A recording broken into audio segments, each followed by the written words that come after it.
Alors, bonsoir à tous. Mon nom est Daniel Racine. Je suis l'animateur et le co-programmateur avec Dia qui est en haut à gauche. Je ne sais pas si tout le monde est placé dans le même ordre pour chaque personne. De Ciné Verdun. Donc, on est très fiers de vous accueillir ce soir avec Guillaume de Fontenay, qui est présent parmi nous, qui est le réalisateur de Sympathie pour le diable. Guillaume, merci d'avoir accepté notre invitation.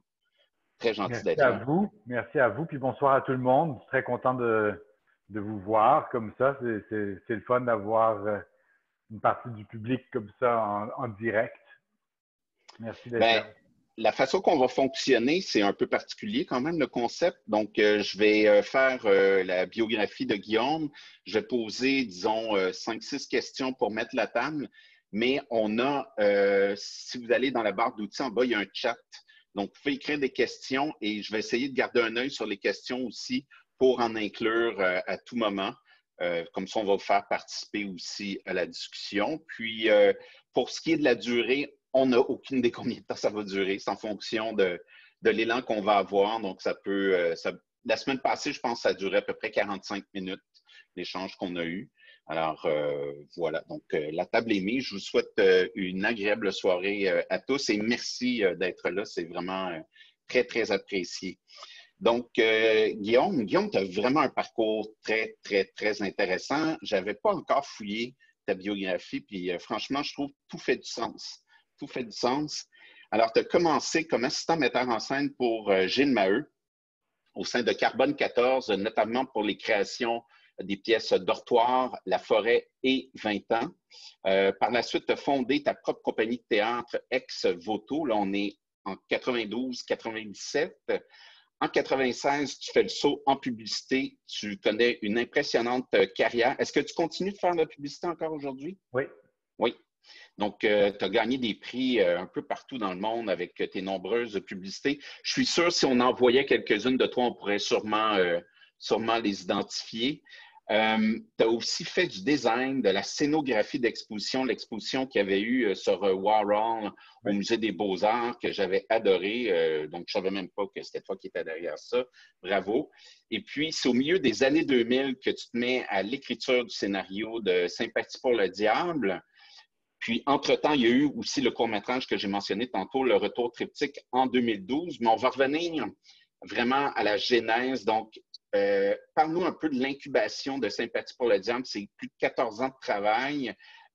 Paul Marchand a déjà été impliqué dans le processus, mais malheureusement, lui s'est suicidé en 2009. Alors, peux-tu nous mettre la table là, du projet que tu as porté si longtemps sur tes épaules? Alors, d'abord, peut-être, c'est intéressant, Daniel, merci de faire un espèce de wrap-around comme ça, parce que c'est vrai que mon premier amour, c'est le théâtre. J'ai pas terminé mon cégep, le premier trimestre de cégep, j'ai quitté l'école pour aller faire du théâtre et pour faire ça à temps plein. J'ai fait des stages un peu partout en Europe et tout ça. Je suis revenu avec des spectacles que j'ai écrits. En 92, je dis ça parce que ça me ramène à l'Europe et à 92. En 92, je suis revenu à Montréal et ça me faisait... J'étais vraiment bouleversé de voir ce qui se passait à Sarajevo. Bouleversé de voir qu'on tolérait cette espèce cette injustice patente. Il y a une petite ville de 400 000 habitants, c'est à peu près Québec, avec des montagnes tout le tour. C'est la première image du film quasiment. Et au milieu, il y a Sarajevo. Et autour, c'est en surplomb toutes les positions serbes. Il y en a à un moment plus de 800 qui encerclent la ville et qui envoient en moyenne 330 obus par jour.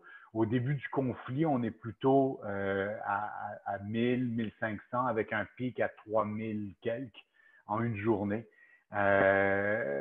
Et d'imaginer que cette population, parce que c'est toujours les populations civiles qui en prennent plein la gueule, d'imaginer que ces populations sont prises en otage littéralement par les nationalistes serbes, Euh,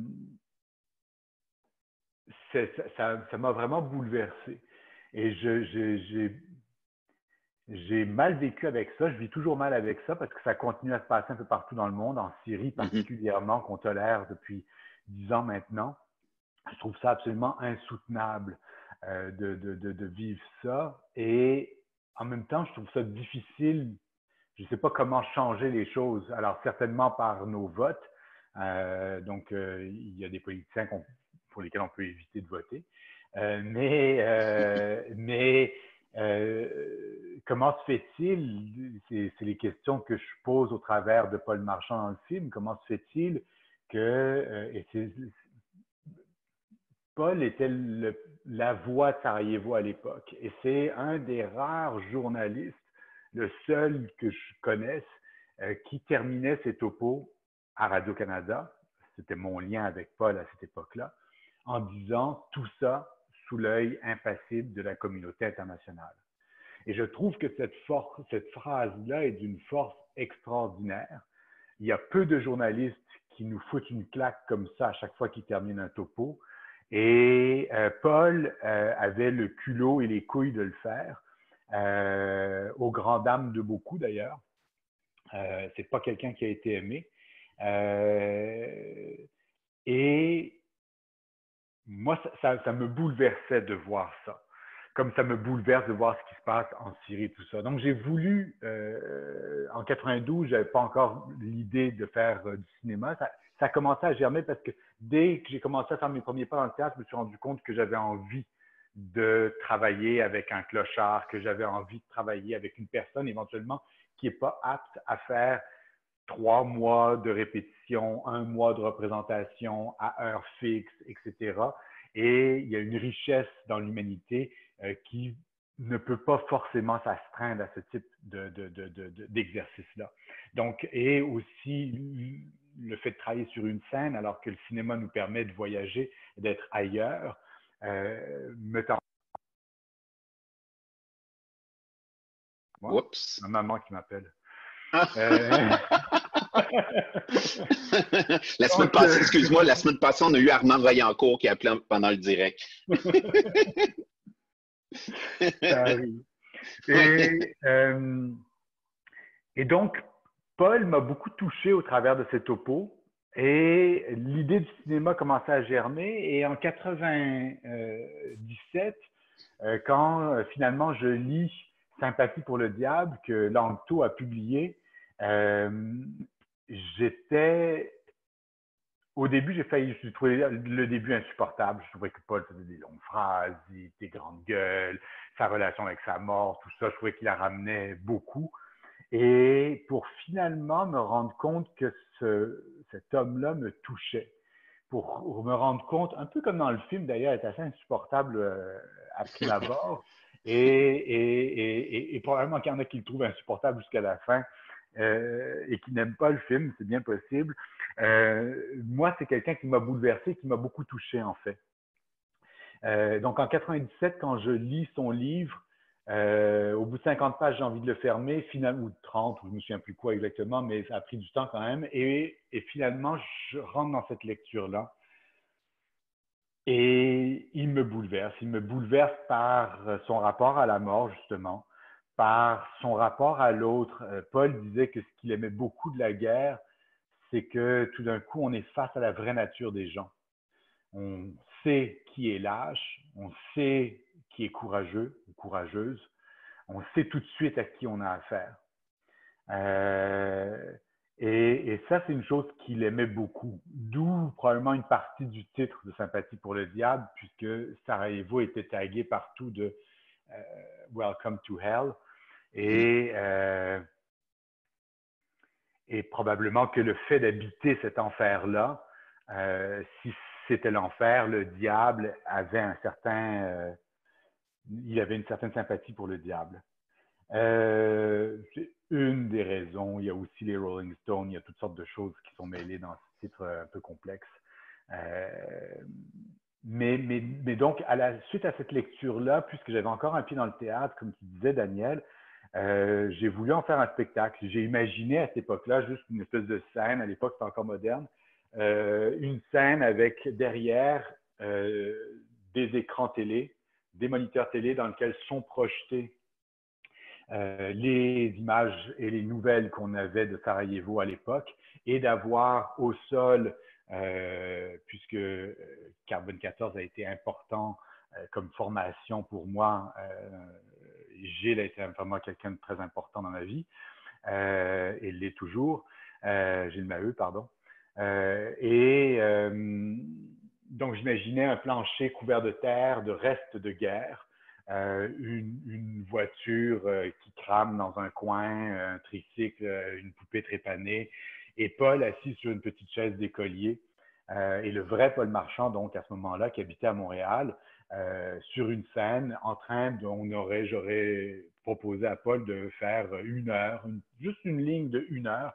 Paul était même s'il était un peu bègue, quand il partait dans ses topos, comme on l'a entendu à la radio et à la télé, à Radio-Canada, il avait une voix extraordinaire, un rythme extraordinaire, et j'imaginais 1 heure juste de Sympathie pour le diable, donc tirer du livre et faire ça avec lui. J'ai pas eu le courage. J'étais un jeune homme impressionné par cette grande gueule qui fumait le cigare et qui envoyait chier tout le monde. Donc, j'ai pas osé aller lui proposer ce spectacle, pourtant qui est encore écrit dans une de mes boîtes quelque part, et je ne l'ai pas fait. Et en 2001, j'ai proposé un projet très ambitieux à Nicole Robert, que je croisais chez Jet Film, qui avait ses bureaux GoFilm à ce moment-là, qui commençait sur Bleury. Et je lui ai dit, ça te tenterait-tu? Je passe le nom du livre qui est très ambitieux. Et c'est un peu compliqué pour les droits et tout ça. Donc, ça n'a pas marché. Puis, il m'en a proposé un que j'ai moyennement aimé, puis que j'ai passé mon tour. Et puis, finalement, en 2005, j'ai proposé Sympathie pour le diable. Et donc, 14 ans, oui, depuis 2005, j'ai proposé ce projet-là. Ensuite, en 2004, j'ai commencé à travailler dessus. Donc, à réunir toutes les scènes, simplement parce que dans Sympathie pour le diable, Paul parle et de son expérience à Beyrouth, où il a passé près de 8 ans, et de son expérience à Sarajevo. Et c'est vraiment, pour moi, c'est très, très clair que c'était de Sarajevo dont je voulais parler, parce qu'il y a plein de choses, je trouve, qui sont pertinentes par rapport à nous. C'est drôle, il y a beaucoup de gens qui m'ont dit, mais pourquoi tu vas chercher des sujets aussi loin de nous? Sarajevo, pour ceux qui ne le savent pas, c'est le contingent québécois est le contingent le plus important au début du conflit à Sarajevo. C'est eux qui réouvrent l'aéroport et le pont aérien sous les ordres du général Mackenzie, qui est à la tête de la force ONU là-bas avant les Français. Et j'ai connu de ces gens qui étaient des soldats de l'ONU à l'époque, qui sont revenus traumatisés par ce qu'ils ont vu, en choc post-traumatique, qui ont vu des horreurs bien pires que celles que je peux montrer dans le film, mais vraiment, vraiment, vraiment bien pires. Et on est une petite planète, et c'est l'histoire quand même d'un peuple qui a décidé de son indépendance et qui a fait un référendum, qui a tenu ce référendum-là et qui a gagné son référendum haut la main. Là, on ne parle pas de 50,1%. Là. Ils ont gagné leur référendum haut la main, et les nationalistes serbes ont décidé que ça ne marchait pas. Donc, et je trouve que ça fait un peu écho aussi à ce qu'on aurait pu imaginer d'un Québec qui devient indépendant. Il y a eu des menaces de faire intervenir l'armée. Il y a eu, dans les mouvements indépendantistes aussi, beaucoup de choses qui ont été troubles. Et je trouve intéressant de montrer à quel point il suffit d'une étincelle pour faire partir un conflit. Et Sarajevo, en plus, je trouve intéressant parce qu'il y a une mixité. C'est une ville culturellement très, très riche. Si vous n'avez pas visité Sarajevo, allez-y. C'est vraiment une ville très riche. Le Moyen-Orient, les morts montaient au travers de Sarajevo, donc il y a une influence importante, turque particulièrement, à Sarajevo, et de l'autre côté, les Slaves descendaient sur le Moyen-Orient pour envahir. Donc, Sarajevo est à la croisée de ces chemins-là, ce qui fait qu'il y a ces deux populations qui sont là, principalement donc en 92, quand le conflit éclate. En avril 92, il y a une population qui fait 33% de Serbes dits orthodoxes et 44% de Bosniaques dits musulmans. Ils sont aussi musulmans que vous et moi, on est cathos. Ils sont aussi orthodoxes que vous et moi, on est cathos. Donc, la religion, comme Boba le dit dans le film, elle qui est serbe à Sarajevo. Et je trouvais ça intéressant, aussi important d'essayer de faire un film qui ne soit pas manichéen. Donc, c'est toutes ces raisons-là qui ont fait que j'ai passé 14 ans de ma vie à défendre ce projet-là envers et contre tous. Et que ça a été extrêmement compliqué. On a été refusé partout, systématiquement. On a fait ce film-là avec 2,4 millions d'euros. Et on l'a fait à coups de batte de baseball d'en face tout le long. Donc, et même la sortie du film, tout a été difficile. Tout a été difficile. Ben, on va y venir à la sortie. Je voudrais juste qu'on revienne sur le scénario, parce que au scénario, il y a, excuse-moi, j'ai un petit blanc, Guillaume Vigneault et il y a Jean Barbe qui sont crédités aussi. Comme je le disais tantôt, Paul Marchand avait contribué au début aussi. Peux-tu juste nous expliquer comment vous avez fonctionné à 6 mains ou à 3 têtes pour écrire ce scénario-là? On a commencé. Alors, j'avais une espèce de scène à scène rough avec tous les moments Sarajevo, Bosnie, de Sympathie pour le diable. Puis j'avais fait des petits découpages, j'avais collé ça sur une grande feuille, puis je m'amusais avec ça.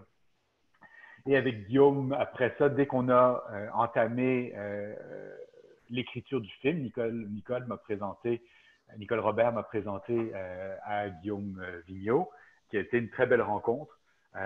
Guillaume d'ailleurs, j'aurais dû les inviter, excusez-moi, je suis bête, j'aurais dû inviter Guillaume et Jean Barbe à participer à cette conversation-là. Donc, au début, on écrit avec Guillaume, et en 2007, on se rend compte que, donc 1 an après le début de l'écriture, on se rend compte que on a un beau scène à scène, on comprend pas mal notre film, on sait à peu près où on s'en va, on comprend l'arc dramatique du personnage, puis tout ça, qui ressemble beaucoup à ce que vous avez vu dans le film, ou ce que vous verrez dans le film si vous prenez le temps de le voir. Et donc, on part là-dedans et on se rend compte qu'on a besoin de Paul, que c'est pas possible. Moi, je suis pas journaliste de guerre, je suis pas bosnien. Et je fais la différence entre bosniaque et bosnien. Bosniaque, c'est ceux qui sont de confession dite musulmane, et bosnien, c'est un habitant de la Bosnie, donc qui peut être serbe, qui peut être croate, qui peut être canadien. Un bosnien, c'est quelqu'un qui habite la Bosnie. Et donc, j'ai besoin, je demande à Nicole, à ce moment-là, je dis, Nicole, j'ai besoin de Paul. J'ai besoin de Paul, il faut qu'il vienne et il faut qu'on écrive avec lui parce que c'est juste pas possible. Je ne sais pas comment arriver à un checkpoint. Je ne sais pas ce qui se passe à un checkpoint. Je ne sais pas comment j'interagis avec quelqu'un de l'ONU ou avec quelqu'un à un checkpoint ou avec un Bosnien, un Bosniaque. Je ne sais pas comment ou avec ma fixeuse ou avec mon fixeur ou avec un autre journaliste. Comment les choses se passent d'une personne à l'autre, comment ces relations-là se tissent, comment ces dialogues-là se font. Et donc, Paul, à ce moment-là, débarque à Montréal et dans les bureaux de GoFilm, sous sa dictée, on passe d'un scène à scène, probablement d'une 50aine de pages, 60aine de pages. Nous, ce qu'on fait, c'est qu'on dit à Paul, bon, là, on est rendu là, c'est ça qui se passe. Comment ça se passe? Alors, Paul nous dit, ben, alors là, je dis au mec, etc. Et là, l'autre, il me répond, donc moi, je lui dis, il parle comme ça. Et Paul étant, c'est vraiment une des intelligences les plus vives que j'ai rencontrées, et un verbomoteur. Et donc, Paul, véritablement, nous fait la dictée du film que vous avez vu à peu de choses près. Donc, il nous fait la dictée de ça. Guillaume est son principal interlocuteur. On est là, surtout eux. Moi, je suis là aussi parce que j'oriente l'écriture du film au travers d'une narration qui se situe à Sarajevo, dont l'arc est ceci, etc., etc. Et donc, Paul va nous dicter littéralement ce film-là. Ensuite, ça va être un gros travail pour nous, pour Guillaume particulièrement, de ramasser ce que Paul a dit et de ramener ça à quelque chose qui soit tangible au cinéma. Donc, on ne peut pas partir dans des longues réponses comme je vous fais là. Et on doit arriver à... Et on ne peut pas non plus tenir le crachoir tout le temps, ce que Paul aimait beaucoup faire. Donc, donner de la richesse aux autres personnages. Et donc là, il y a vraiment une écriture plus scénaristique qui s'installe. Une fois la dictée faite, on a 149 pages de scénario. Après ça, on va condenser, puis on va descendre à 125, à 101, pour finalement aboutir à peu près à 90 pages de scénario au final. OK. Puis, et Jean est venu là-dedans à une étape après Paul donc se suicide. Donc nous, on termine la version dialoguée en mars 2009 avec l'aide de Paul et avec le plein consentement de Paul. Et Paul, depuis le mois de novembre 2008, me dit qu'il ne va pas bien. Donc on se parle sur Paris et tout ça. Je sais qu'il boit beaucoup à ce moment-là, alors qu'il n'avait jamais bu de sa vie. Il se reconnaît plus lui-même et à un moment, en novembre 2008, il dit j'arrive d'une fête, novembre-décembre 2008, de journalistes. Et puis, il y avait des journalistes qui me disent toi, c'est Marchand par-ci, Marchand par-là. Parce qu'il a quand même gagné le prix Bayeux en 94, qui est quand même un des prix les plus prestigieux en journalisme de guerre. Cette réunion Bayeux-Calvados, où on a présenté d'ailleurs en première mondiale le film en octobre 2019, exactement 25 ans après que Paul ait reçu son prix en 94, le prix spécial du jury. Ce festival-là ne décerne pas de prix pour les films, c'est vraiment un festival pour les journalistes de guerre. Mais j'étais, moi, honoré et très heureux de pouvoir le présenter dans ce contexte-là, avec ce public-là. Des gens qui ont connu Paul, la sœur de Paul qui était là. C'était extrêmement touchant pour moi de faire ça. Mais donc, Paul annonce tranquillement son départ et finalement, il va aller consulter en externe l'hôpital en dépression avancée. Et puis finalement, il va aller à l'hôpital en interne, donc se faire prendre en charge en étant à l'hôpital. Est-ce qu'il a pris des médicaments? Aujourd'hui, on sait qu'il y a certains traitements qui sont très dangereux, qui en réalité, dans les premiers mois, peuvent donner envie de se suicider. On accentue les effets dépresseurs pour finalement éventuellement les guérir, mais c'est assez complexe tout ça. Qu'est-ce qui s'est passé? Je ne le sais pas. Paul étant un bon parleur et un beau parleur, il me disait, les infirmières, elles chialent, les psychiatres, tout le monde chiale quand je leur raconte mes histoires. Et finalement, ils l'ont laissé sortir. Peu de gens savaient, moi je ne savais pas qu'il était sorti. Et une semaine plus tard, il a été retrouvé pendu à sa poignée de porte. Il descend derrière lui, sa petite fille. Voilà. Donc, ça a été bouleversant pour nous à ce moment-là. Et à ce moment-là, donc moi, je suis allé à Paris pour ses funérailles. J'ai rencontré toute la bande de journalistes de guerre qu'il a connue à Sarajevo, qui étaient ses amis avec lesquels il s'était évidemment fâché au fil des ans. Et Et la plupart m'ont reçu avec bienveillance. Certains ne voulaient pas parler de cette période-là. Mais la plupart m'ont reçu avec bienveillance et ils m'ont permis de croiser les informations et de m'assurer que je ne dirais pas trop de conneries. En 2007, Paul m'a présenté à Boba, la vraie Boba Lisdek, son amour de Sarajevo.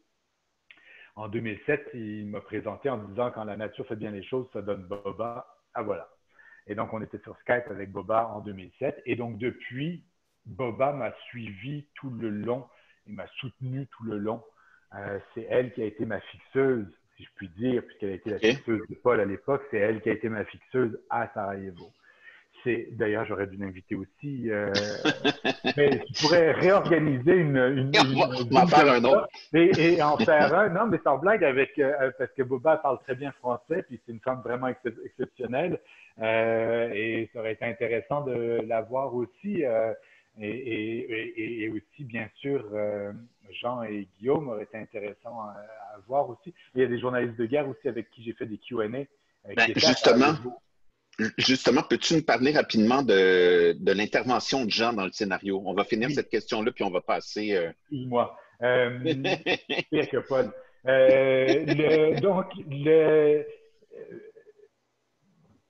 Une fois Paul parti, on est en 2009. Moi, on a besoin de quelqu'un, et Jean a connu Paul à cette époque-là un peu, et Jean a un talent évident comme écrivain. Aujourd'hui, on le sait comme scénariste, et il a un talent immense aussi comme éditeur. Et donc, face à ce scénario-là, Jean va travailler comme script doctor, comme d'ailleurs Valérie Beaugrand-Champagne, qui a été très précieuse sur le film. Mais Jean va soutenir dans l'écriture et travailler à 4 mains, en effet, avec Guillaume. Et là, on est à 6 mains à ce moment-là, avec les commentaires de nos producteurs français, parce qu'on va passer en coproduction majoritaire française. Au départ, c'est une coproduction majoritaire québécoise, mais devant les difficultés à monter le budget et tout ça ici, c'est finalement la France qui va sauver le film, récupérer le film en coproduction majoritaire et le soutenir jusqu'au bout. Donc, c'est une coproduction 80% France-Belgique et 20% Québec, quelque chose comme ça. Et donc, en collaboration avec ces coproducteurs, Marc Stanimerovic en particulier, toutes les discussions, tout ça, on a vraiment fait ça tous ensemble, de travailler le scénario, de le resserrer pour des raisons budgétaires aussi évidentes. Oui. Parce que le scénario était plus ample que ça. On l'a réduit vraiment à l'os et même à la toute fin, moi j'ai coupé encore une quinzaine de pages de scénario avant le tournage. 25 scènes. C'était justement une de mes questions un peu plus tard, mais on peut peut-être y répondre maintenant. Donc, tu disais tantôt le budget était de 2,5 millions d'euros. Ouais. Ton film, quand on le regarde, on pourrait croire que c'est un film qui a coûté 20 millions là, facilement. As-tu senti que ton histoire, tu as réussi quand même à garder la même ligne directrice où il a vraiment fallu que tu fasses des gros sacrifices en fonction du budget que tu avais? Il y a des sacrifices importants qui ont été faits, mais je crois que le travail d'un réalisateur ou d'une réalisatrice est de soit d'y aller ou de ne pas y aller. Mm-hmm. Donc, si on y va, il faut livrer. Et en décidant d'y aller, pour moi, c'était évident qu'il y avait... je n'y aurais pas été si les sacrifices avaient été trop grands. Les sacrifices ont fait que, oui, il y a plein de scènes de la population de Sarajevo que je n'ai pas réussi à tourner. Oui, il y a certaines prises de vue que je n'ai pas réussi à faire. Oui, il y a des scènes auxquelles je tiens énormément que j'ai été obligé de couper. Je pense en l'occurrence, par exemple, à une scène qui me touchait profondément, qui était un moment après la mort de Kaplan. Paul amenait Louise à un concert dans un sous-sol. Et parce que, comme de fait à Sarajevo, l'Orchestre symphonique de Sarajevo se réunissait dans une espèce de sous-sol. On peut imaginer une espèce de cafétéria cheap de cégep, tout en béton moche. Mais eux étaient là en basket, en t-shirt puis en jeans comme ils pouvaient, mais avec leur instrument. Et j'imaginais de rentrer là-dedans et d'entendre tout le monde s'accorder, cette espèce de solidarité de ces instruments qui s'accordent. Et tout d'un coup, cette musique enveloppe la salle. Je trouvais que c'était une scène extrêmement touchante et qui nous aurait amené dans le film qui est très tendu à respirer un peu, à prendre un peu d'air et à juste amener un peu de beauté et à montrer la résilience et la force des Sarajeviens qui étaient là. Et c'est des choses comme celle-là que j'aurais voulu. Il y a toute une série de portraits que j'aurais souhaité faire juste de femmes à la fenêtre, d'enfants dans les rues, toute cette vie. Sarajevo était reconnu. Le général Diviak que j'ai rencontré, parce que j'ai été quand même à Sarajevo 5 fois, j'y ai été en 92, j'ai passé la semaine de commémoration, en 2012, la semaine de commémoration avec tous les journalistes qui étaient dans le Holiday Inn, qui s'étaient réunis à l'appel de Rémi Ourdan, qui en a profité pour tourner Le Siège, qui est un documentaire que je vous invite à voir si vous ne l'avez vu. Il y a Le Siège qui est à voir absolument sur Sarajevo et il y a Veillée d'armes de Marcel Ophuls qui est à voir. C'est vraiment deux documentaires très importants à voir. Et le général Diviak, qui est le fameux général serbe qui a défendu Sarajevo contre les Serbes. Et c'est pour ça, pour moi, c'est ça qui rend le film intéressant, c'est qu'on n'est pas dans une approche manichéenne, on n'est pas dans une approche où les Serbes sont des salauds. Non, Boba est serbe. Et il y a 100 000 Serbes, elle nous le rappelle à la pizzeria, il y a 100 000 Serbes qui se font bombarder pendant que nous, on mange de la pizza. Elle le dit. Il y a beaucoup de détails dans le film qui passent peut-être pas forcément à la première lecture. Il y a beaucoup de détails et c'est drôle parce que les journalistes de guerre, tous ceux qui ont connu Sarajevo sont hallucinés de voir la justesse des décors qui ont été faits à Sarajevo. Et je tiens à remercier Sanda Popovac, la directrice artistique à Sarajevo, qui a fait un travail exceptionnel. Mais vraiment, je veux dire, on a eu une équipe bosnienne absolument extraordinaire. Extraordinaire. L'équipe, c'est 95%. Hein. Ils sont bosniens. C'est eux qui ont fait le film. C'est vraiment grâce à eux. Timka Green au casting. Sanda Popovac. Sania Djeba au costume. Ce sont eux, Edo et Enzo et c'est drôle, je regarde Éric Lamarre, il ressemble un peu à un mélange de Edo et Enzo. Il y a Edo et Enzo, c'est eux qui ont vidé les rues de Sarajevo. Parce que le gros travail qu'on avait à faire pour reproduire cette époque-là, c'était de vider les rues. Enlever les voitures d'aujourd'hui. Oui. Bien, justement, tu réponds à plusieurs de mes questions. Toi, tu tenais mordicus à tourner à Sarajevo. Il n'était pas question pour toi de tourner ailleurs. Il fallait que tu tournes sur place. Pourquoi? Parce que c'est sûr qu'avec le budget que tu avais, ça t'a peut-être justement... Bon, tu as peut-être perdu des scènes avec le fait que tu as pris la décision de tourner là-bas. Donc, pourquoi c'était primordial pour toi de tourner à Sarajevo et d'impliquer aussi les Bosniaques là-bas? Pour une raison très simple, c'est le cœur. Ce n'est pas possible pour moi de mettre de l'argent dans un autre pays qu'à Sarajevo. Ils ont suffisamment souffert. Si moi, j'ai le désir de faire un film sur leur histoire, s'ils me permettent de parler d'eux, s'ils collaborent avec moi, je veux dire, pour moi, c'est ça qui est le plus important. Et le premier public, et je suis très triste parce que j'aurais dû présenter le film à Sarajevo il y a le 12 avril, et pour moi, c'était le lieu le plus important pour le présenter. Étonnamment, le film, j'aurais souhaité que le film soit présenté à Sarajevo au mois d'août, au Festival de Sarajevo.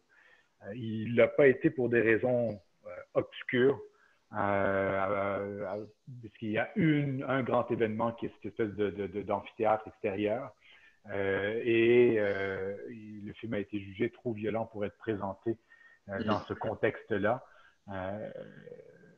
Et évidemment, la proposition, c'était de le présenter dans une petite salle, mais c'était pas possible de faire une première mondiale dans une petite salle de 50 personnes. Oui, donc ça te fait beaucoup de deuil à faire en ça. Puis on avait Beaucoup de en deuil. plus, on devait être ensemble la semaine passée à Florac dans les Cévennes pour le présenter au Festival 48 images secondes.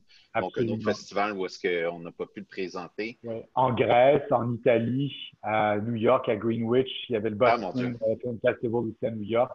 Il y avait le cinéma franco, ou quelque chose, le festival de cinéma Oui. franco à Mais Greenwich. Il y est-ce, avait, oui, est-ce qu'il y a des chances, parce que là, tout va être décalé par rapport, on ne sait pas ce qui va se passer avec le cinéma pour la reprise du cinéma. Donc, il y a des films qui étaient en salle qui vont peut-être ressortir aussi. Penses-tu que tu pourrais peut-être être invité quand même dans une autre année plus tard pour le présenter? Peut-être ça pourrait se produire aussi. je sais pas. Je sais pas. Honnêtement, j'ai des gros doutes parce que les festivals comme les écrans Vont sont être, dans la ouais. primeur et il va y avoir une congestion évidente parce que tout d'un coup, euh, tout le monde qui n'a pas sorti son film, il y a des gens qui ont encore moins de chance Oui, que moi et qui n'ont pas oui, réussi oui, à oui. sortir leur film en ce moment. Ben, ça va être à ces films-là, j'imagine qu'on va faire la place à ce moment-là. Donc, oui, c'est triste. Sarajevo, c'est sûr que ça va se faire. Oui. C'est qu'une question de temps. Ça, c'est un rendez-vous que je ne manquerai pas. Louise, votre micro est ouvert. On vous entend. mais, mais donc, c'est extrêmement. Oui, donc, pour répondre à ta question, Daniel, Sarajevo, c'était incontournable. En plus, Oui, il y a la qualité cinématographique des lieux. Donc, d'être dans les vrais lieux, c'était important pour moi. On est dans le vrai Holiday Inn. On est dans le vrai EBU, qui est le TV Building de Sarajevo. On est sur le vrai Sniper Alley. On est dans les vrais lieux et on est avec les vrais gens. Parce que, mis à part le casting qui vient de France et de Belgique, tout le reste du casting, c'est tout le reste du film est bosnien. oui. Donc, ça pour moi, c'était important d'être avec eux, de partager ce moment-là avec eux. Je veux dire, c'était extrêmement touchant, extrêmement. Euh, c'est comme une grosse baffe d'humilité. Tout d'un coup, Oui. la majorité de l'équipe qui est avec nous a plus de 30 ans. Donc, la majorité de l'équipe qui est avec nous On a, connu. a connu le siège Hmm. et s'en souvient très bien. La plupart ont perdu des gens dans la famille proche. C'est une personne sur 7. Une sur 7 à Aïe, aïe, aïe, aïe, Sarajevo qui aïe. a été atteinte dans sa chair. Une Hmm. sur 7. Je veux dire, c'est une C'est énorme. folie.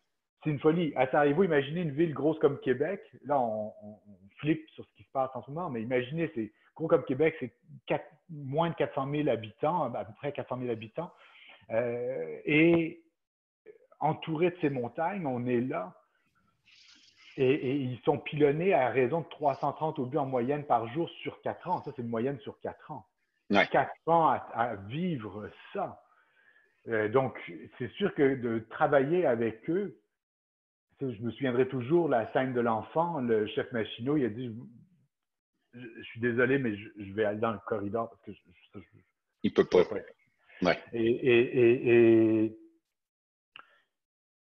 Et en même temps, c'est drôle parce que les amputés qui sont dans le film, parce que j'ai pas de post-prod CGI où on ampute les gens en post-prod, c'est des vrais amputés.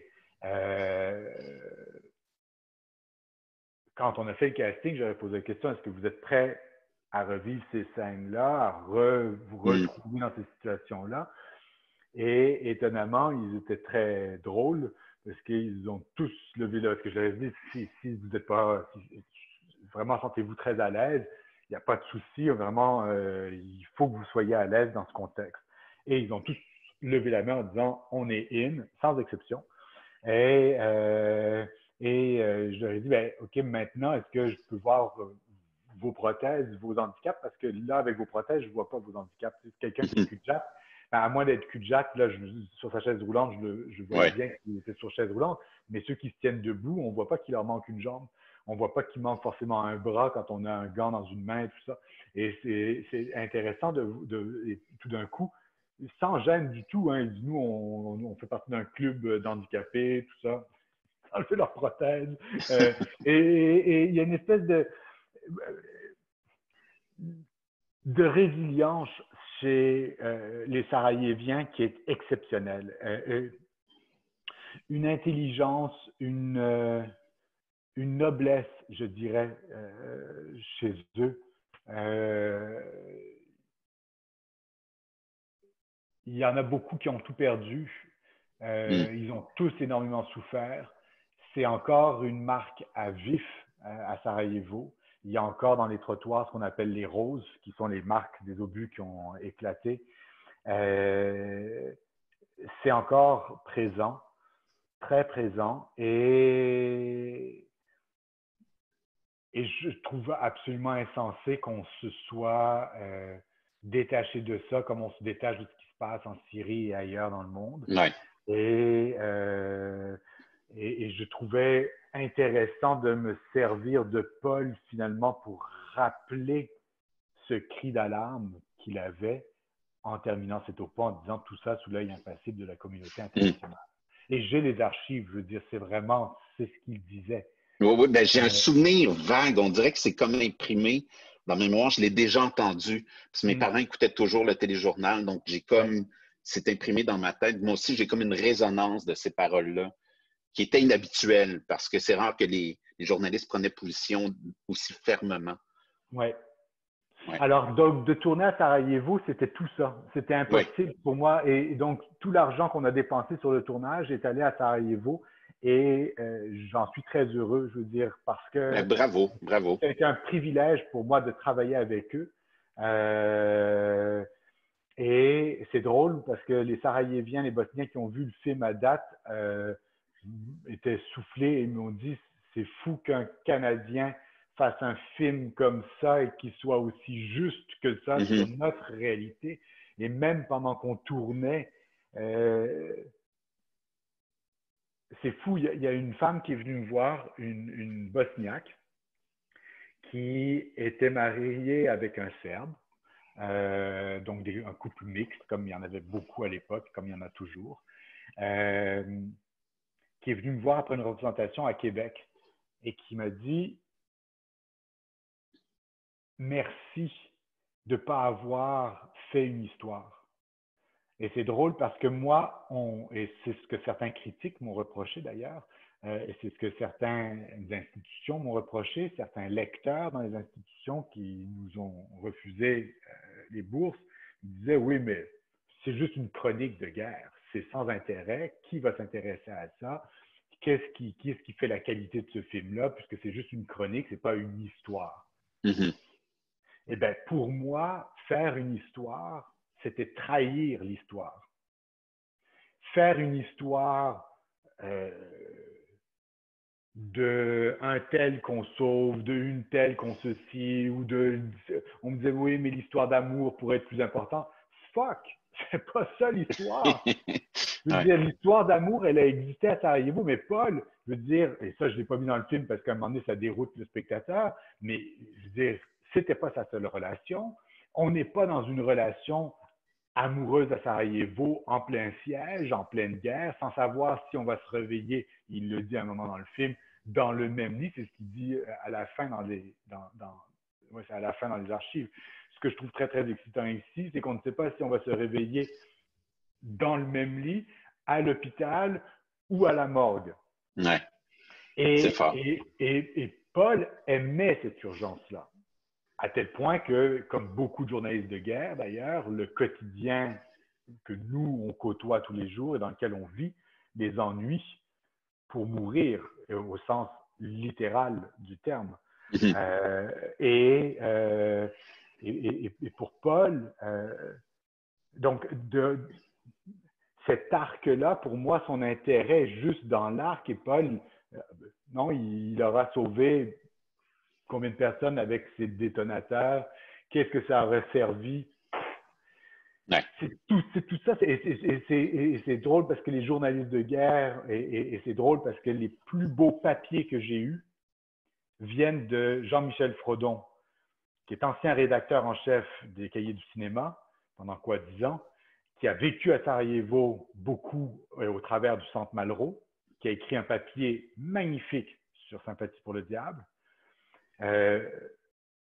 Bernard-Henri Lévy, dont je ne suis pas toujours fan, mais qui a écrit un papier, et quoi qu'on en dise, Bernard-Henri Lévy a été à Sarajevo.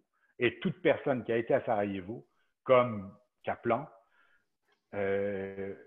risque de mourir. Kaplan aura duré, on le voit dans le film, 15 minutes. Il n'aura même pas réussi à faire la route de l'aéroport au complet pour être happé comme ça dans une balle.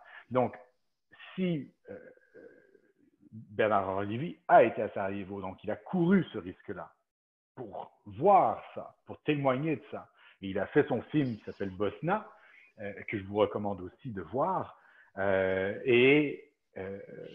Bernard-Henri Lévy a écrit un très, très beau papier aussi dans Le Point sur Sympathie pour le diable.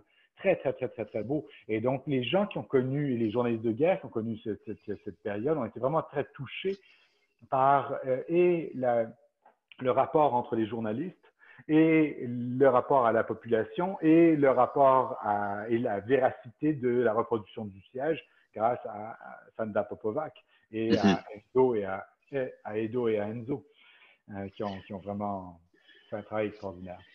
Guillaume, le temps file. On va faire des questions express. OK, avec des réponses courtes, je vais vous faire des réponses courtes.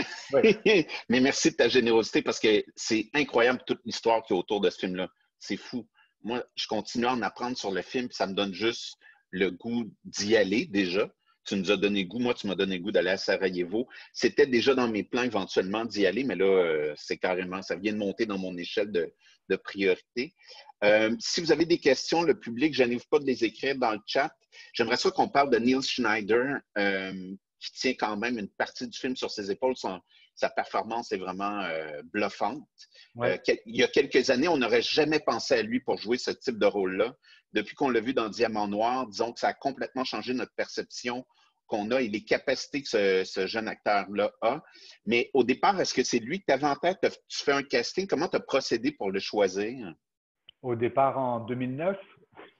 Quand vous étiez rendu à l'étape du casting. En 2009, c'était Vincent Cassel. En 2009, ah oui, OK. En 2009, c'était Vincent Cassel, qui aurait fait un Paul formidable aussi, j'en suis certain. Ouais. Et en 2009, Niels était un petit garçon. Donc, donc c'était un jeune homme, je devrais dire. Et c'était un jeune homme en 2009. Et donc, en 2017, avec mon agent de casting, Antoinette Boula, que je n'ai pas choisi par hasard non plus. C'est la sœur d'Alexandra Boula, qui était photographe de guerre et qui a fait... Oui. Oui, il y a beaucoup d'histoires, Daniel, derrière tout ça. C'est pour ça que des fois, je suis triste de la réception et de voir comment les gens s'intéressent peu au creux de l'histoire. Mais oui, Alexandra Boula, c'est la sœur d'Antoinette. Antoinette Boula est la sœur d'Alexandra Boula. Et donc, elle connaît très, très bien ce monde-là. Alexandra était bien sûr à Sarajevo. Elle fait des photos extraordinaires à Sarajevo, très importantes. C'est tous ces photographes, femmes et hommes, qui m'ont inspiré dans la facture visuelle du film. Et on pourra y revenir aussi.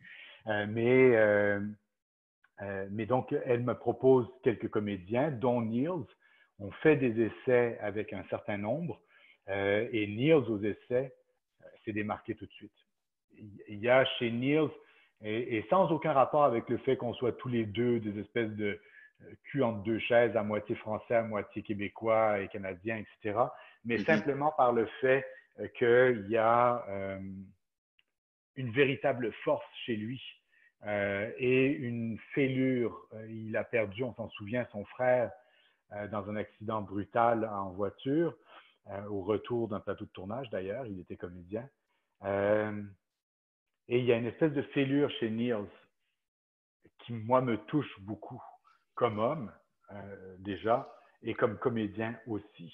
Et c'était cette espèce de fêlure, Paul, au travers de Sympathie pour le diable, ce qui m'a intéressé, c'est sa fêlure. Et c'est cette fêlure-là que j'ai essayé de travailler.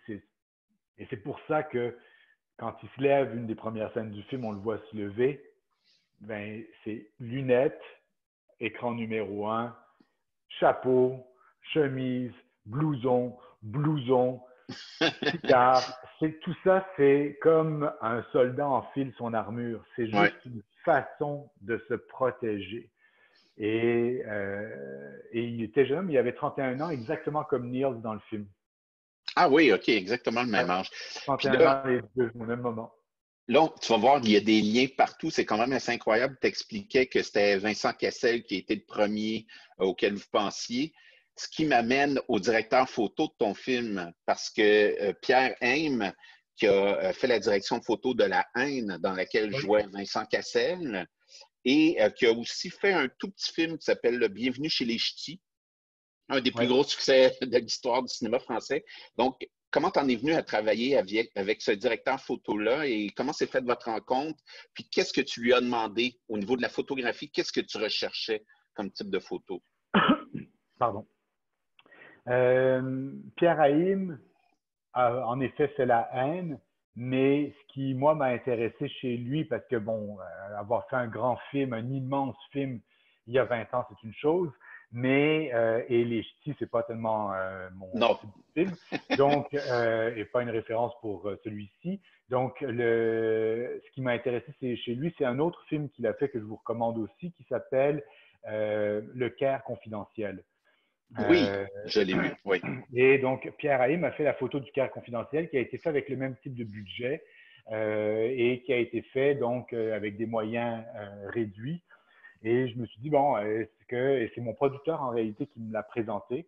Et on est allé prendre un café ensemble, on a parlé du film. Je lui ai dit qu'il y a deux films qui, moi, m'inspiraient euh, pour Sympathie. Il y avait Bloody Sunday de Paul Greengrass. Mhm. Et il y avait aussi Le Fils de Saul, que je Oui. trouvais très fort, justement avec cette caméra qui suit ce protagoniste. Je lui ai dit donc, moi je voudrais faire un film à l'épaule, et je n'avais pas envie de faire un film à l'épaule pour juste faire trash ou quoi que ce soit, c'est juste parce que dans un film comme celui-là, le plus grand défi pour moi, c'était de faire, puisqu'en 1h40, je ne peux pas dire grand-chose d'intelligent, il me reste quoi? Il me reste à. Il me semblait.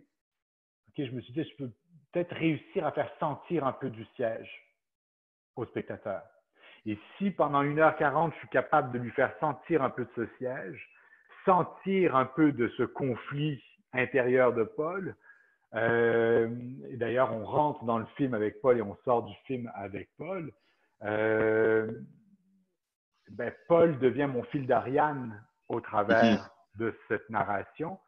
Et s'il est mon fil d'Ariane, je le suis comme je suivrais un fil d'Ariane. Et j'ai voulu éviter de faire des chants contre chants, d'avoir une grammaire classique cinématographique, parce que puisque tous les spectateurs sont assez intelligents pour tout de suite décoder le truc, on est tout de suite dans une relation de code. Alors, si on est dans une relation de code, on sait, pour moi, ça trahissait l'espèce de véracité que je voulais sortir du film. Donc, il y avait plusieurs choses. Il y avait le choix du 4 tiers. Pierre était contre. Mais moi, je trouvais important d'être en 4 tiers parce que c'était à la fois le format de nos télévisions en 92, 93, Oui. à cette époque-là, c'était du 4 tiers. Donc, c'est le format journalistique de l'époque. D'autre part, c'est un format qui a une espèce d'effet un peu entonnoir. Vu qu'on a une vision périphérique qui est avortée, et on est pris dans cette espèce de tunnel-là. Et cette espèce de tunnel, je trouvais très intéressant à amener le spectateur à vivre un petit peu de la claustrophobie d'être prisonnier de ce siège-là. Mhm. Donc, on suit beaucoup Paul. J'ai demandé à Pierre de ne pas avoir de lumière. Et puisqu'il venait de tourner Les Ch'tis il n'y a pas très longtemps, une des premières choses qu'il a fait la première journée, qui nous a tout de suite mis en colère, c'est de mettre des lumières sur le Holiday Inn. C'est une journée de tournage qui n'est pas dans le film. Et donc, pour moi, c'était très clair que je ne voulais pas de lumière. Je voulais être dans l'urgence. Je voulais faire des mises en scène qui permettent aux acteurs de vivre quelque chose.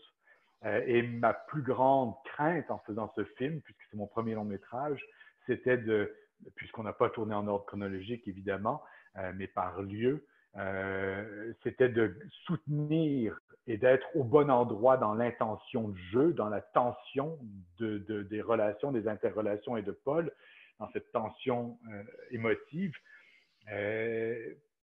Ça, c'était ma plus grande crainte. Et pour ça, c'était important pour moi de donner de l'espace dans le jeu aux comédiens pour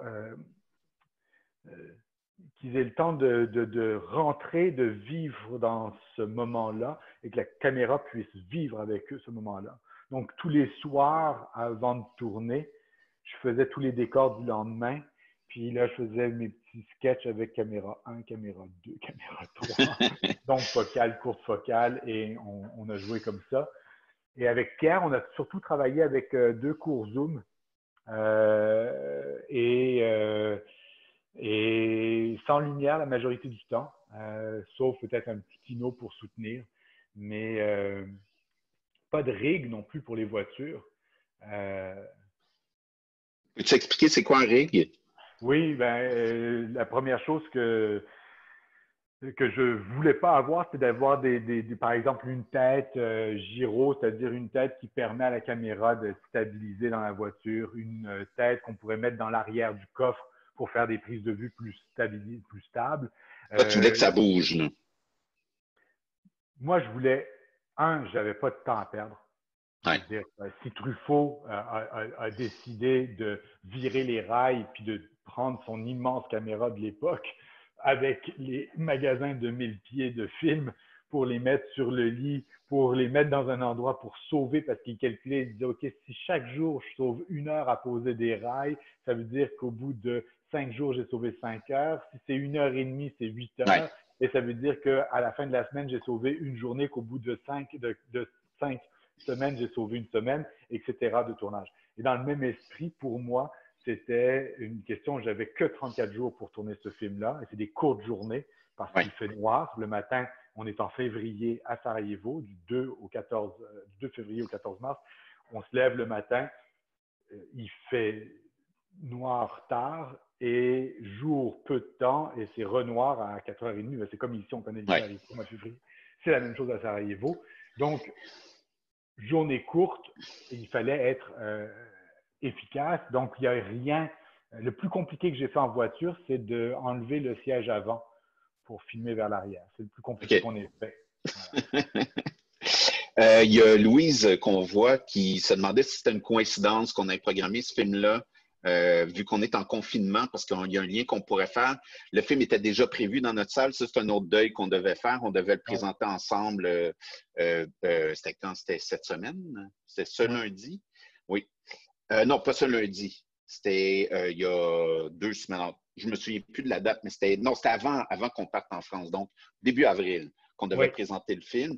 Mais c'est intéressant quand même le parallèle qu'on peut faire maintenant avec la situation actuelle, parce que là, on est en train de vivre le confinement. Et je pense que tout le monde qui voit ton film, maintenant, on le voit d'un œil différemment. Pas qu'on peut s'imaginer les conditions, parce qu'on vivre en temps de guerre, si on ne connaît pas ça, on ne sait vraiment pas de quoi il est question. Mais juste l'idée de ne pas bouger, d'être prisonnier d'un lieu et de ne pas pouvoir sortir, déjà, notre perception est différente quand même. C'est intéressant la relecture qu'on va pouvoir faire de ton film dans le contexte actuel. Oui, mais il y a 2 choses. À la fois, oui, nous sommes confinés en ce moment, mais nous sommes aussi privés de rapports charnels entre les uns, entre les autres. Et je parle pas de cul, mais juste déjà on peut en parler aussi, mais juste de pouvoir se saluer, de pouvoir se faire la bise, de pouvoir se faire des câlins. de se dire bonjour, de se dire au revoir. Alors, c'est très, très différent. À la fois, eux ne pouvaient pas marcher au Mont-Royal tranquillement ou dans un parc ou dans les rues, marcher tranquille comme nous, on peut marcher tranquille. Je veux dire, le pire Oui, qui nous arrive, c'est de changer de trottoir pour garder une distance de 2 mètres. oui, C'était pas là-bas, c'était des obus, c'était des snipers, c'était tout ça. Donc, au niveau de la sortie dans les rues, c'est complètement autre chose. Par contre, humainement, ils avaient une vie beaucoup plus riche humainement que la nôtre à l'heure actuelle. Et c'est ce qui est beau aussi là-dedans, c'est que, mhm, ben oui, ils pouvaient s'envoyer en l'air dans une discothèque et ils pouvaient se saluer, se voir au risque de leur vie, bien sûr. oui, Mais oui, pour, par exemple, euh, tous les parents d'enfants, d'imaginer son enfant sortir dehors. Là, oui, on parle de réouverture des écoles. À ce moment-là, on parle de si votre enfant va jouer dehors avec ses amis, et il y en a beaucoup, va se retrouver avec un bras en moins, va se retrouver avec un œil en moins, une jambe en moins, et c'est arrivé, va se retrouver mort. Il y en a beaucoup, parce que quand je dis une personne sur 7, c'est une personne sur 7 atteinte dans sa chair. Ça inclut donc tous ces enfants. Euh, donc, pour les parents, c'est quelque chose d'extrêmement difficile. Pour les vieux aussi, certainement, le COVID est difficile. Pour les vieux à Sarajevo, imaginez sans eau, sans électricité, en plein hiver, avec des moins 15, moins 20, moins 10, de la neige. Tout ça, le ravitaillement, c'est ça. Donc, à l'inverse de nous qui sommes désolidarisés, je dirais, eux étaient très solidaires. oui. Donc, mais oui, ça amène une lecture complètement différente, j'imagine. Absolument, ouais. En tout cas, s'il y a quelque chose de bon que peut nous amener ce confinement-là, c'est d'être plus empathique pour ceux qui sont en prison, pour ceux des personnes âgées, pour ceux qui sont en temps de guerre. Si déjà on peut comprendre maintenant c'est quoi l'idée d'être coincé, tant mieux parce qu'on veut juste être une humanité plus résiliente et plus empathique. Éric vient de nous laisser un commentaire très intéressant sur le site de la Fabrique culturelle. Il y a un excellent court-métrage documentaire qui a remporté un prix au Festival Regard qui s'appelle Douma Underground, que j'ai eu la chance de voir aussi. Allez sur le site de la Fabrique, Oui, c'est un petit bijou. Ça vous donne une excellente idée. C'est quoi en temps de guerre à l'intérieur? C'est un film mon Dieu, préparez-vous, là, ça rentre dedans, mais ça marche, c'est efficace, c'est un tour de force, ce court-métrage-là. Est-ce qu'il y a d'autres questions des participants, ceux qu'on voit et ceux qu'on ne voit pas? Louise, peut-être de vive voix, vu qu'on vous voit. Allez-y, peut-être juste ouvrir votre micro, voilà.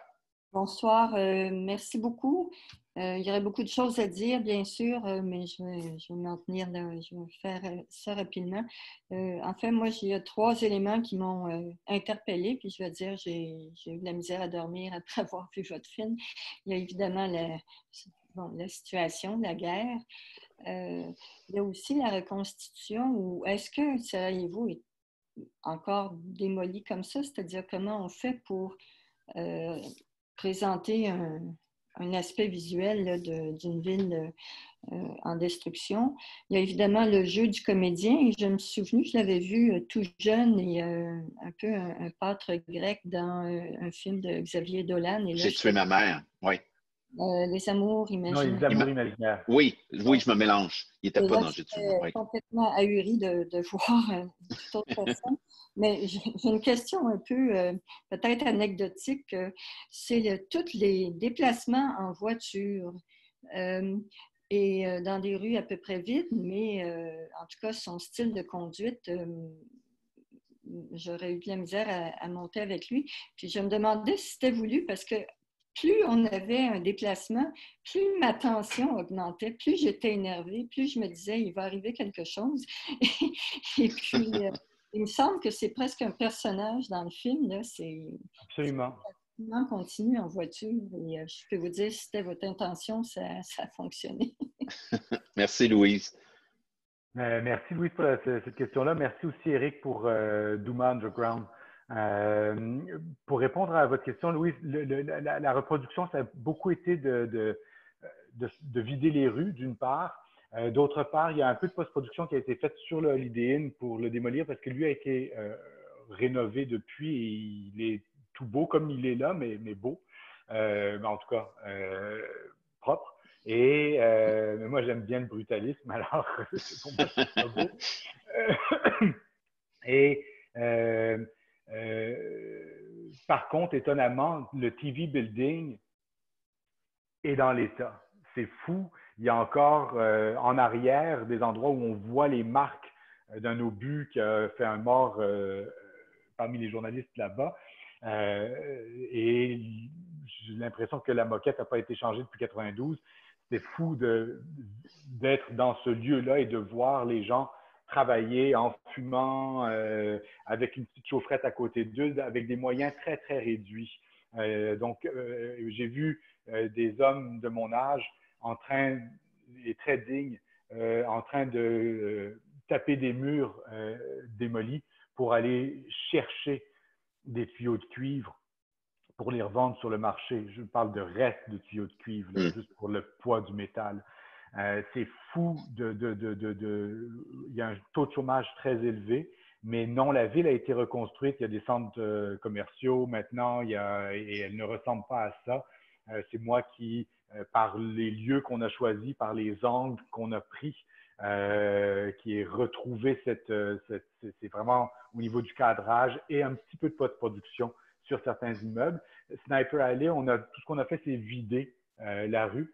Et je crois que le choix de la météo aussi, je voulais tourner en hiver avec cette espèce de brume qui est quasiment omniprésente dans le film, cette espèce de grisaille qui est malheureusement juste à la bataille, le soleil s'est pointé le bout du nez, mais bon, c'est la vie.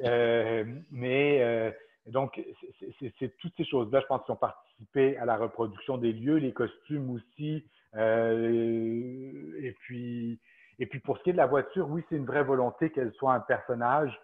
C'était la monture de Paul. C'était la seule façon pour lui de se déplacer rapidement d'un point A à un point B. Et c'est une reproduction exacte d'une des voitures qu'il a eues. En réalité, la balle qui a traversé son bras, c'est dans une Alfa Romeo. Mais pour garder les choses simples, on a resté sur cette voiture-là qui est emblématique avec Don't Waste Your Bullet, I'm Immortal à l'arrière et son fameux Morituri Te Salutant à l'avant, à l'attention des snipers. Et ça, Paul s'est pris des balles, je veux dire, une autre fixeuse, il y a eu beaucoup de fixeuses à Sarajevo. Amra, la fixeuse de Ken, qui est en réalité le personnage qui représente Kurt Schork, qui est une figure journalistique très importante. Amra, qui est la femme de Paul Lowe, un photographe de guerre qui a donné des cours à Vincent Rottier pour le maniement de la caméra et comment on se déplace avec une caméra en temps de guerre. Toutes ces choses-là qu'on a fait avec le plus d'exactitude possible, c'est tout ça, je pense, qui a participé à ça. Et en voiture, Amram me disait, ils ont déjà eu un obus qui est tombé juste en avant de la voiture et ils ont eu la chance que l'obus éclate et parte, je veux dire, parce que ça a une trajectoire à peu près de 45 degrés, je crois.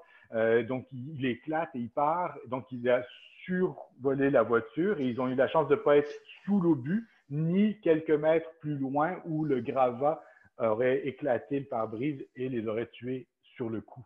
Mais ça, c'est une histoire qu'elle a racontée, mais c'est arrivé tellement souvent, on ne peut pas imaginer. Chaque jour que Paul sortait, il se faisait sniper. Le moment où il est dans le parking et il nargue le sniper, c'était une façon de lui dire « prends-moi » plutôt qu'un gosse. Et c'était une façon aussi il en avait marre. Tous les jours, c'était ça, il se faisait shooter dessus. Il le raconte dans Sympathie pour les Diables, il dit on savait qui était le sniper. Alors, il y en avait qui étaient, comment ils appelaient alors, il y avait ceux qui étaient rigoureux et précis. Alors, ça faisait pouf, pouf, pouf, pouf. Et il y avait ceux qui ratissaient, ça faisait donc, il y avait toutes sortes de personnalités de snipers différentes, dépendamment des endroits de la ville et de ce qu'ils faisaient. Mais en voiture, c'était systématique quasiment. Et il faut se rappeler que Paul était là de juin 92 à octobre 93. Donc, il a passé quasiment 1 an et demi là-bas. Et c'est la période la plus difficile à Sarajevo. À partir de fin 93, 94, ça commence à se calmer. Et puis 95, c'est plus calme. Et puis finalement, il y a les accords de Dayton qui vont être signés. À Niels, je trouve que oui, vous avez raison, il a fait un travail pour moi exceptionnel. Il s'est imprégné de ce personnage au point où il l'a pas quitté, je pense, pendant quasiment un mois après le tournage, dans les mêmes jeans, le même cigare, le même bonnet, les mêmes lunettes. Il voulait racheter la voiture aussi du tournage. Et Niels s'est vraiment épris de Paul, qui est quelqu'un... Moi, j'ai beaucoup de gens à Sarajevo, contrairement à certaines personnes qui l'ont détesté ici. Et Paul, à Sarajevo, est extrêmement apprécié. J'ai des gens, des employés du Holiday Inn qui ont pleuré quand je leur ai dit que je faisais un film sur Paul, parce qu'il est très connu là. C'est lui qui a réouvert le Holiday Inn, c'est lui qui a installé les ravitaillements de fuel au Holiday Inn pour récupérer le fuel justement qui est brûlé. C'est lui qui a fait ça pour le Holiday Inn et lui nommément. Donc, ils se souviennent de lui comme du passeur de fuel, de celui qui a fait que le Holiday Inn a pu survivre et que ses employés avaient un peu de nourriture, un peu un abri, même si le Holiday Inn, comme vous pouvez le voir dans le film, a été bombardé, a été snipé, il y a eu des morts. Voilà. Mais... Et puis donc le personnage de la voiture, beaucoup grâce à Sylvain Bellemare qui a fait un travail de son absolument exceptionnel et qui a vraiment travaillé pour que ce soit un personnage, et ensuite Niels a travaillé à bras-le-corps la voiture parce qu'il n'y a pas de doublure, sauf quand tu fais des 360 dans le parking, et même il en a fait pas mal. Sur la route, on a fait faire, mes producteurs en France ont demandé à ce que Niels soit, et bien sûr moi aussi, pour la sécurité de tous, passe un cours sur piste, avec neige, avec pluie, dans des conditions difficiles, et avec le même type de voiture, pour qu'il puisse lui indiquer comment travailler. Mais Niels est très talentueux là-dessus. Et ils ont été étonnés de voir avec quelle maîtrise il tenait sa barque, parce qu'il y avait quand même l'assistant caméra qui était dans le coffre en arrière en train de faire le point. Le caméraman qui était sur la banquette arrière le plus souvent ou à l'avant entre deux poches de sable avec le siège avant enlevé pour les prises vers l'arrière. Et nous qui étions derrière dans une vanne ou devant, dépendamment de la prise de vue, de la voiture dans une vanne pour suivre avec les antennes Wi-Fi les micros qui étaient à l'intérieur. Mais je veux dire, tout ça est fait comme on fait un vidéoclip là, avec rien. Wow! Oui, question d'Éric. Ça va être notre dernière question. On va terminer là-dessus. Éric, tu peux allumer ton micro. Louise, peut-être éteindre le vôtre, s'il vous plaît. Merci. Merci, Louise. Premièrement, est-ce que vous m'entendez? Oui, on vous entend. Bon. Premièrement, merci à Ciné Verdun pour l'organisation de cette rencontre-là. Et Guillaume, pour ton extrême générosité. Tu m'as fait comprendre des choses que j'avais senties pendant le film. Ça a été bouleversant à plein d'égards. Puis tout ce que tu nous as révélé dans ta façon de le faire, tout ça, ça a comme venu mettre ça a comme clarifié des sentiments vécus. Merci de ta générosité. Ceci étant dit, quand on fait un film, un premier film, oui, c'est un premier film, avec un personnage aussi polarisant, controversé, dans une coproduction, ça finit avec une coproduction France-Belgique-Québec, dans un contexte d'un fait historique, en tout cas, avec tout ce qui... On s'attend à quoi pour un prochain projet? Je veux dire, où on va et comment on aborde ça. Puis j'aurais une petite sous-question par la suite. Merci. D'abord pour tes commentaires, Éric, c'est très touchant de recevoir ça parce que ça a été très, très dur. Ça me rend un peu émotif. Ça a été vraiment à coup de batte de baseball all the way. Donc, et un personnage polarisant, tu vois, c'est drôle, mais moi, je suis vraiment pas politiquement correct. Puis, on est dans un contexte très politiquement correct. Alors, c'est sûr que quand on entend dire Paul va te faire enculer et pussy, c'est des mots aujourd'hui qui sont quasiment bannis au cinéma. Moi, je trouve que le personnage de Paul est intéressant justement pour ça, parce qu'il est clivant. Et je trouve que dans le contexte actuel, c'est le fun d'avoir une grande gueule comme ça. Et je trouve que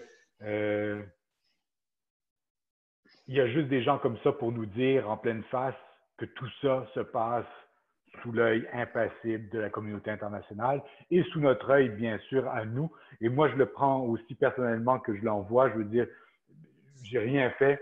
J'ai tourné de la pub pour nourrir mes 2 filles pendant ce temps-là et pour apprendre le métier de cinéaste parce que, ben, en tout cas de technicien, parce que j'avais pas les moyens de retourner à l'école. J'avais 2 enfants en bas âge, puis le théâtre, ça paye pas assez. Fait que la pub a été ma façon d'apprendre le cinéma comme ça. Alors, qu'est-ce qui s'en vient après? Ben, ça fait partie des choses que il y a plusieurs projets qui m'habitent en ce moment. J'en parle pas encore tout de suite, mais ce sont les 3 projets sur lesquels je travaille en ce moment sont 3 projets sur l'injustice. Chacun à leur manière, mais je suis très, très, très sensible à l'injustice. L'injustice qu'ont souffert ces gens qui ont été pris en étau à Sarajevo me rend dingue. L'injustice de tous ceux qui souffrent dans le monde aujourd'hui me rend dingue. Et donc, je vais continuer à parler d'injustice.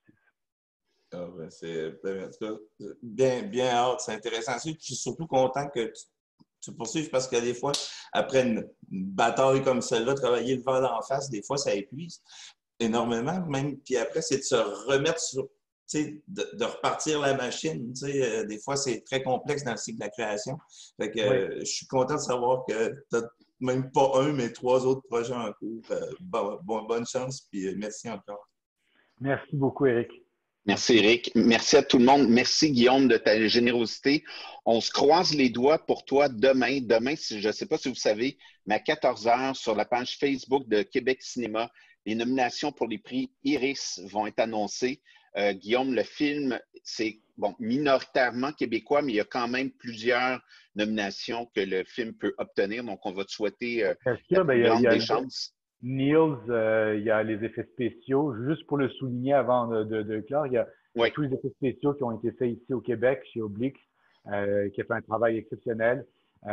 Tout le son qui a été fait ici, avec Sylvain Bernard, André Garrier-Pistrobol en particulier, nommément. La réalisation. La réalisation, bien sûr, l'écriture du scénario avec Jean Barbe, Guillaume Vigneault et la collaboration de Paul Marchand. Et la réalisation, bien sûr, moi j'habite ici, je suis né ici, et même si j'ai un accent bâtard, vous m'excuserez, je suis un bâtard, mais j'ai passé la majorité de ma vie ici au Québec. Et ce film-là est parti d'ici. Il est parti, c'est Nicole Robert chez GoFilm qui l'a démarré. C'est grâce à elle que ce film-là a commencé sa vie. Et c'est grâce au soutien de Marc Stanimovic, des institutions de Canal+, et des institutions canadiennes ici, québécoises et canadiennes, et du Fonds Harold Greenberg, qu'on a réussi à faire ce film. Donc, et grâce à toi, parce que tu t'es accroché comme on s'accroche à un projet. Là, et Neil Schneider, quand même, qui est québécois, il faut le rappeler. J'espère qu'il va être en nomination parce que je trouve qu'il a fait un travail exceptionnel. J'espère qu'il sera en nomination. Voilà. Voilà. Ben, merci beaucoup. Oui. Merci. Si vous avez aimé le film, parlez-en en bien, s'il vous plaît, parce que c'est des films qui sont extrêmement fragiles et on a besoin de votre soutien et de vos thumbs up sur les sites d'Allociné, puis de Cinéma ceci, puis de Allociné, puis de etc., Cinoche et compagnie. On a besoin de votre soutien partout parce que c'est fragile. Je tiens à remercier aussi le quai 5160 où la projection devait avoir lieu. Mais bon, il y aura sûrement d'autres occasions. Vu qu'il y a d'autres projets, on va se reprendre, Guillaume. On va se retrouver dans plein d'autres endroits pour parler de tes prochains films. Un gros merci. Merci beaucoup, Daniel. Merci beaucoup à vous tous. Merci, Dia. Merci tout le monde. Merci d'avoir été présent. Oui, bonne fin de soirée tout le monde. Merci. Bye bye. Merci.